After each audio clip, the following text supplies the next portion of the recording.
ગણેશ મહોત્સવ અંગે યુવક મંડળો દ્વારા આમોદ તાલુકા પંચાયતના સભાખંડમાં બેઠક યોજાઈ।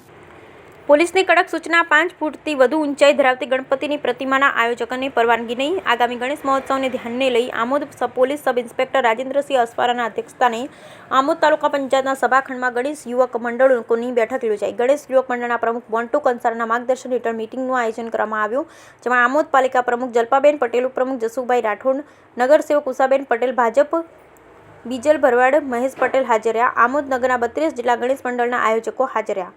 આમોદ પોલીસ દ્વારા ગણેશ યુવક મંડળના આયોજકોને સરકારના જાહેરનામા અંગે જાણકારી સાથે જરૂરી સૂચનાઓ આપવામાં આવી।